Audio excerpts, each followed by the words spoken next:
ভুয়া তথ্যের সেই পোস্ট সরিয়ে ফেললেন জয়।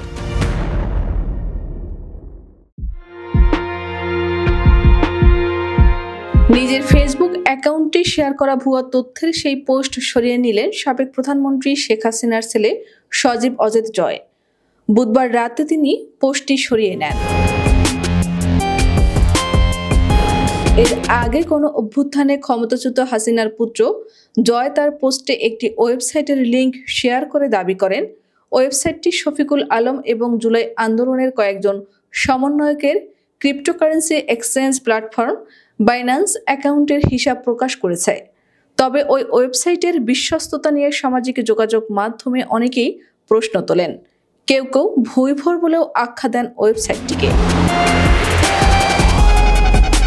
এই পোস্ট দেওয়ার পর জয়কে অপতথ্যের জনক আখ্যা দেন অন্তর্বর্তী সরকারের প্রধান উপদেষ্টার প্রেস সচিব শফিকুল আলম। জয়ের ফেসবুক পোস্ট শেয়ার করে শফিকুল আলম লেখেন, অপতথ্যের জনক ও ডিজিটাল লুট মাস্টার আমার সম্পর্কে সম্পূর্ণ ভুয়া ও মনগড়া খবর ছড়াচ্ছেন। আমাদের জানা মতে এই ওয়েবসাইটটি ভুয়া সংবাদ প্রকাশকারীদের মধ্যে একটি। তিনি আরও লেখেন, আমি আগেই আমার সম্পদের হিসাব প্রকাশ করেছি। আমার কোনো ক্রেডিট কার্ড বা ডেবিট কার্ড নেই, শুধু একটি রাষ্ট্রায়ত্ত ব্যাংকে অ্যাকাউন্ট আছে। আমার বিরুদ্ধে কিছু খুঁজে পেলে খুশি হব। জয় পোস্ট সরিয়ে ফেললে শফিকুল আলম আরেক পোস্টে লেখেন, তথ্য পাওয়া ঘুম থেকে উঠে আমার সঙ্গে নাহিদ ইসলাম ও আসিফ মাহমুদ সম্পর্কে একটি ভুয়া খবর শেয়ার করেন। কয়েক ঘন্টা পর সেটি সরিয়ে ফেলেন। তিনি লেখেন, এই হলো সেই অপতথ্যের জনক যাকে বাংলাদেশ আওয়ামী লীগের সমর্থকেরা পূজা করেন। এই সেই তথাকথিত হার্ভার্ড থেকে পড়াশোনা করা ডিজিটাল লুট মাস্টারের কাজের নমুনা। এটি তার মায়ের কাছ থেকে পাওয়া এক ধরনের জিনগত রোগ, যিনি জন্মগতভাবে মিথ্যাবাদী।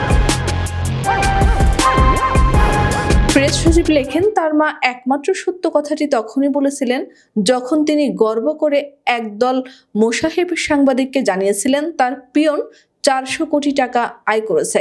ওই কোটি টাকার পিয়নের অবৈধ সম্পদের তদন্ত শুরু হলে দেখা যায় তিনি আসলে 630 কোটি টাকারও বেশি অর্থ কামিয়েছেন।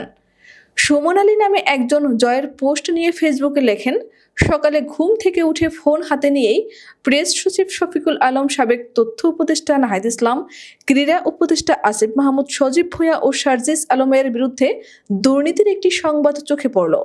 বিস্তারিত জানতে গিয়ে দেখলাম যে সাইটটি সংবাদটি প্রকাশ করা হয়েছে সেটি আসলে কোনো সংবাদ মাধ্যম নয়। তিনি লেখেন, ওই সাইটটি ওয়ার্ডপ্রেসে তৈরি করা একটি ব্লগ সাইট। যে কেউ এই ধরনের সাইট চালাতে পারে। জানা যায় 2024 সালের 20 নভেম্বর চালু হওয়া সাইটটিতে 23টি নিউজ আছে, যার প্রায় সবগুলো বর্তমান সরকারের বিরুদ্ধে করা। আমিনুল হক পলাশ নামের একটি আইডি থেকে নিউজটি প্রকাশ করা হয়েছে। পলাশ বুয়েটে ছাত্রলীগ করতেন। দেশের একটি গোয়েন্দা সংস্থায় চাকরি করা পলাশ বর্তমানে যুক্তরাজ্যের রাজনৈতিক আশ্রয় আছেন।